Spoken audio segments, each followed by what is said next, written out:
It's such an honor to be with you, sir, Dr. Pol Craig Робертс.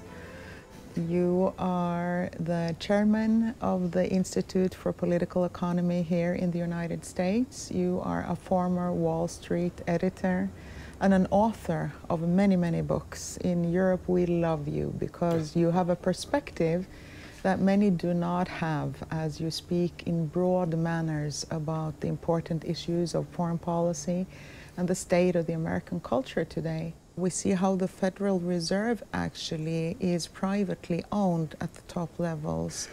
That's right. There have been two reactions to that in history. One was to the monopolies, and we had the Sherman Antitrust Act. I think all this type of opposition to the unaccountable power of the elites, the rich elites, led to the breakup of monopolies and trusts. And then the next strong political reaction to the elite control was during the Great Depression during the 30s, because the system failed so bad. It forced the politicians to take actions. So we had the beginnings of all this regulation of the rich elites.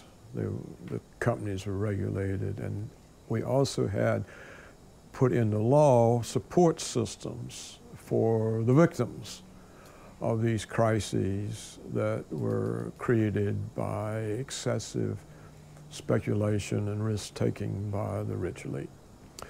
So that was the second big attack. Now, most people thought that the legislation of the 1930s would exist henceforth for all time, because what it did, it made capitalism a workable system. It took out some of the worst parts that were most prone to failure and crisis, and it protected people who would suffer from crisis. So people said, okay, this has made the system stable. And so most people who thought about it thought this was just part of America from now on. Well, what's happened in the 21st century, I think because the failure of communism created a romantic belief in the success of capitalism. So all of a sudden they thought, well, all this regulation was a mistake because markets are self-regulating.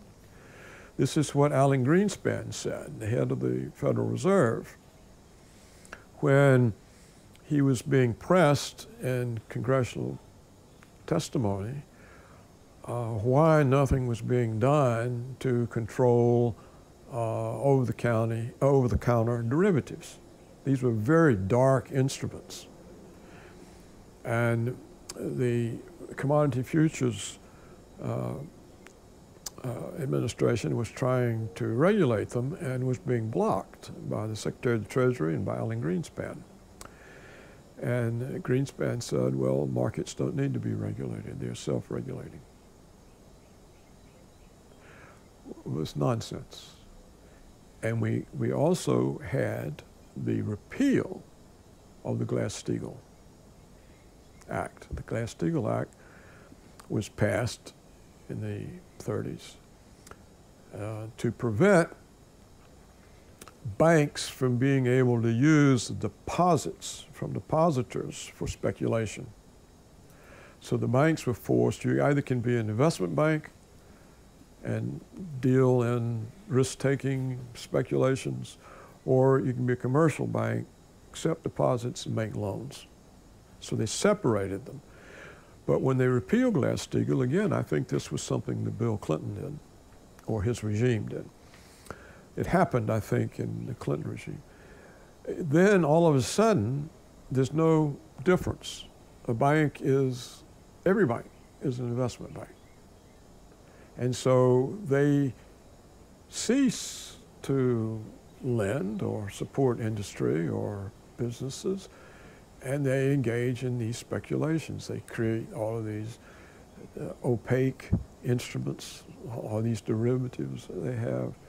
They don't even know what they're doing. It's just kind of a greed-driven thing, and it results in crises. We had a huge crisis in 07, 08. In fact, all of Europe felt threatened, including the Japanese. And, but nothing was really done about it, except to print money. So how is it when you've got a debt crisis, you want to create more debt? And the reason seems to be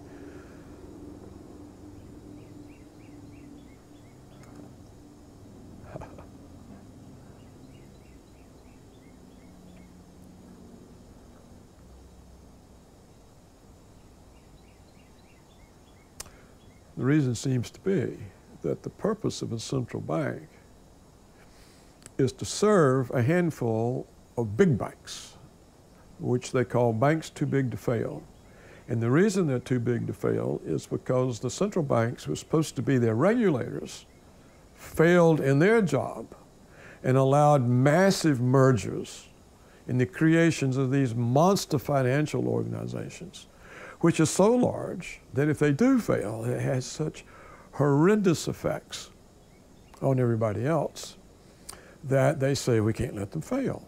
So we've created a Frankenstein monster, but we can't let it fail, and so they keep throwing out money, money, money.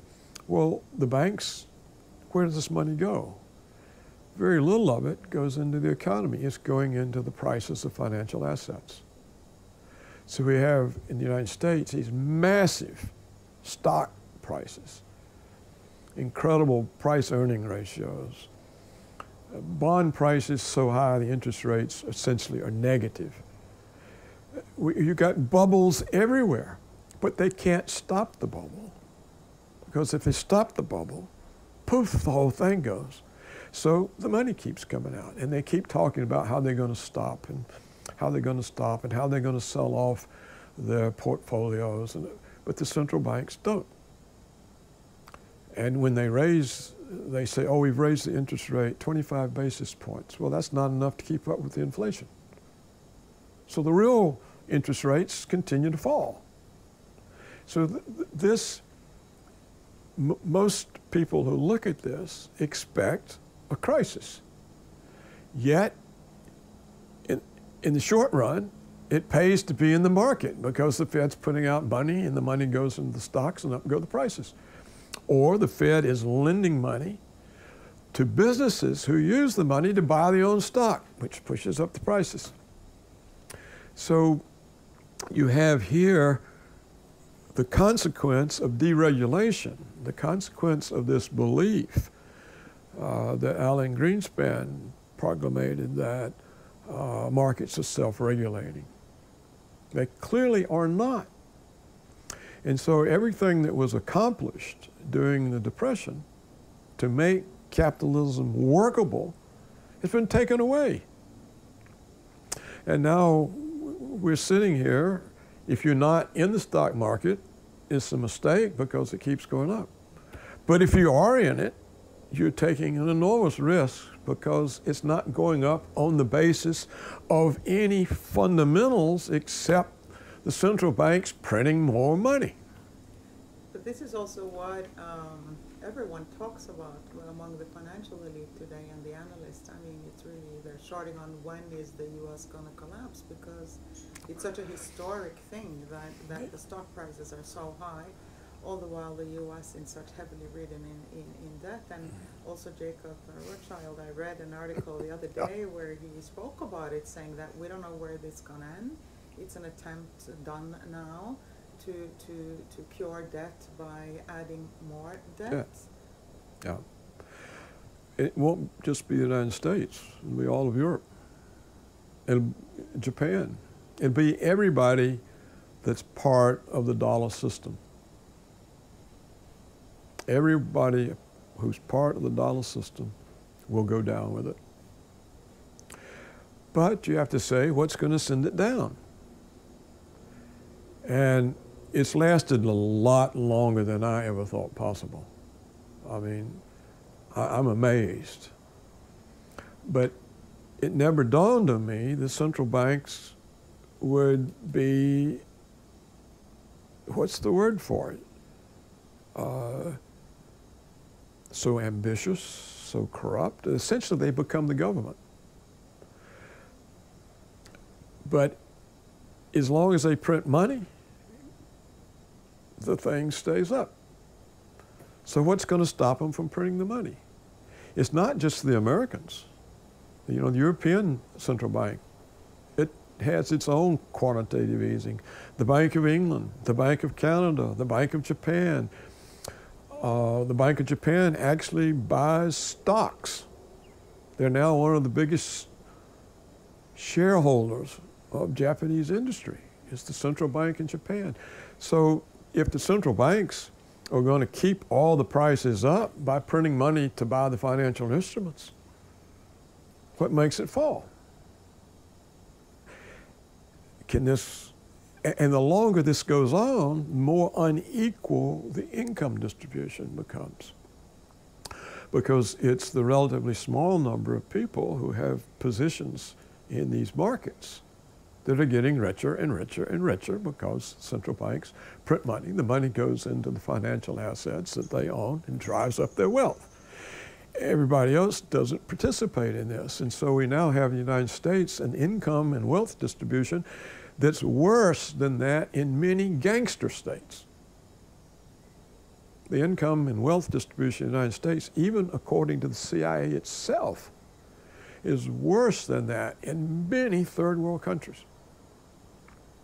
Whereas there used to be a reasonable equality here. It was part of the American Opportunity Society. Everybody could get ahead who put out the effort. Now it's skewed to owners of financial instruments whose wealth is driven up by the printing of money. And not just the Federal Reserve, but all the other banks, because they print money, it comes here too and drives up the prices. So this is a conundrum. And even though I'm an economist and a former Assistant Secretary of the Treasury and all of that, I really can't see how this can go on, but I can't see exactly what's going to unwind it. How can you lose faith in the dollar when the EU is being printed as well, and the British pound is being printed, and the Swiss franc is being printed, and the Japanese yen is being printed? If everything's being printed, what does it matter if the dollar's being printed? And then we see, well, the Chinese and maybe the Russians are trying to come up with an alternative payment system. It's supposed to be a gold-backed Chinese currency. The Chinese and the Russians now are paying each other in their own currencies. But the dollar system for everybody else is still in place. So them leaving it can be seen as an act of self-preservation, but it's not clear why it's going to wreck the dollar system. At least not to me. And I may just not be smart enough to figure it out. But this is, it's kind of like the sword of Damocles. It's hanging over everybody's head. When is it going to fall? But how can it fall? And it looks like it really can't fall unless the central banks tighten up the money supply. But if they do that, they're going to wreck their own creation. So it's a conundrum, and it could have horrifying consequences because it's so strung out now that it would have to be the worst of all financial panics. When you speak of in such a happening that you would see the United States go from being first world country to a third world country in just a matter of days. And it would be advisable for everybody not to look at the television and to see the calamity happening here.